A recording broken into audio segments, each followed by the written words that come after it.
मत्ती रचित सुसमाचार 22वां अध्याय। इस पर यीशु फिर उनसे दृष्टांतों में कहने लगा, स्वर्ग का राज उस राजा के समान है जिसने अपने पुत्र का ब्याह किया, और उसने अपने दासों को भेजा कि नेवताहारियों को ब्याह के भोज में बुलाएं, परंतु उन्होंने आना न चाहा। फिर उसने और दासों को यह कहकर भेजा कि नेवताहारियों से कहो, देखो मैं भोज तैयार कर चुका हूं, और मेरे बैल और पले हुए पशु मारे गए हैं, और सब कुछ तैयार है, ब्याह के भोज में आओ। परंतु वे बेपरवाही करके चल दिए, कोई अपने खेत को, कोई अपने व्यापार को। औरों ने जो बच रहे थे उसके दासों को पकड़कर उनका अनादर किया और मार डाला। राजा ने क्रोध किया और अपनी सेना भेजकर उन हत्यारों को नाश किया और उनके नगर को फूंक दिया। तब उसने अपने दासों से कहा, ब्याह का भोज तो तैयार है, परंतु नेवताहारी योग्य नहीं ठहरे। इसलिए चौराहों में जाओ और जितने लोग तुम्हें मिले सबको ब्याह के भोज में बुला लाओ।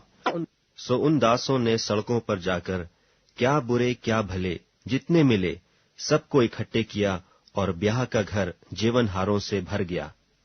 जब राजा जेवनहारों के देखने को भीतर आया तो उसने वहां एक मनुष्य को देखा जो ब्याह का वस्त्र नहीं पहने था। उसने उससे पूछा, हे मित्र, तू ब्याह का वस्त्र पहने बिना यहां क्यों आ गया? उसका मुंह बंद हो गया। तब राजा ने सेवकों से कहा, इसके हाथ पांव बांधकर उसे बाहर अंधियारे में डाल दो, वहां रोना और दांत पीसना होगा, क्योंकि बुलाए हुए तो बहुत, परंतु चुने हुए थोड़े हैं। तब फरीसियों ने जाकर आपस में विचार किया कि उसको किस प्रकार बातों में फंसाएं। सो उन्होंने अपने चेलों को हेरोदियों के साथ उसके पास यह कहने को भेजा कि हे गुरु, हम जानते हैं कि तू सच्चा है और परमेश्वर का मार्ग सच्चाई से सिखाता है और किसी की परवाह नहीं करता, क्योंकि तू मनुष्यों का मुंह देखकर बातें नहीं करता। इसलिए हमें बता, तू क्या समझता है, कैसर को कर देना उचित है कि नहीं? यीशु ने उनकी दुष्टता जानकर कहा, हे कपटियों, मुझे क्यों परखते हो? कर का सिक्का मुझे दिखाओ। तब वे उसके पास एक दिनार ले आए। उसने उनसे कहा, यह मूर्ति और नाम किसका है? उन्होंने उससे कहा, कैसर का।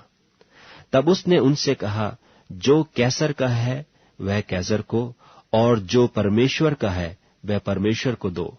यह सुनकर उन्होंने अचंभा किया और उसे छोड़कर चले गए। उसी दिन सदूकी, जो कहते हैं कि मरे हुओं का पुनरुत्थान है ही नहीं, उसके पास आए और उससे पूछा कि हे गुरु, मूसा ने कहा था कि यदि कोई बिना संतान मर जाए तो उसका भाई उसकी पत्नी को ब्याह करके अपने भाई के लिए वंश उत्पन्न करे। अब हमारे यहाँ 7 भाई थे। पहला ब्याह करके मर गया और संतान न होने के कारण अपनी पत्नी को अपने भाई के लिए छोड़ गया। इसी प्रकार दूसरे और तीसरे ने भी किया, और 7 तक यही हुआ। सबके बाद वह स्त्री भी मर गई। सो जी उठने पर वह उन 7 में से किसकी पत्नी होगी, क्योंकि वह सब की पत्नी हो चुकी थी। यीशु ने उन्हें उत्तर दिया कि तुम पवित्र शास्त्र और परमेश्वर की सामर्थ नहीं जानते, इस कारण भूल में पड़ गए हो। क्योंकि जी उठने पर ब्याह शादी न होगी, परंतु वे स्वर्ग में परमेश्वर के दूतों की नाई होंगे। परंतु मरे हुओं के जी उठने के विषय में क्या तुमने यह वचन नहीं पढ़ा जो परमेश्वर ने तुमसे कहा कि मैं इब्राहिम का परमेश्वर और इसहाक का परमेश्वर और याकूब का परमेश्वर हूं? वह तो मरे हुओं का नहीं, परंतु जीवितों का परमेश्वर है।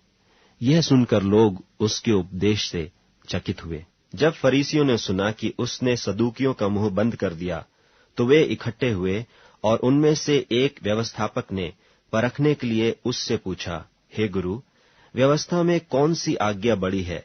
उसने उससे कहा, तू परमेश्वर अपने प्रभु से अपने सारे मन और अपने सारे प्राण और अपनी सारी बुद्धि के साथ प्रेम रख। बड़ी और मुख्य आज्ञा तो यही है, और उसी के समान यह दूसरी भी है कि तू अपने पड़ोसी से अपने समान प्रेम रख। ये ही 2 आज्ञाएं सारी व्यवस्था और भविष्यद्वक्ताओं का आधार हैं। जब फरीसी इकट्ठे थे तो यीशु ने उनसे पूछा कि मसीह के विषय में तुम क्या समझते हो? वह किसका संतान है? उन्होंने उससे कहा, दाऊद का। उसने उनसे पूछा तो दाऊद आत्मा में होकर उसे प्रभु क्यों कहता है कि प्रभु ने मेरे प्रभु से कहा, मेरे दाहिने बैठ जब तक कि मैं तेरे बैरियों को तेरे पांवों के नीचे न कर दूं। भला जब दाऊद उसे प्रभु कहता है तो वह उसका पुत्र क्यों कर ठहरा? उसके उत्तर में कोई भी एक बात न कह सका, परंतु उस दिन से किसी को फिर उससे कुछ पूछने का हियाव न हुआ।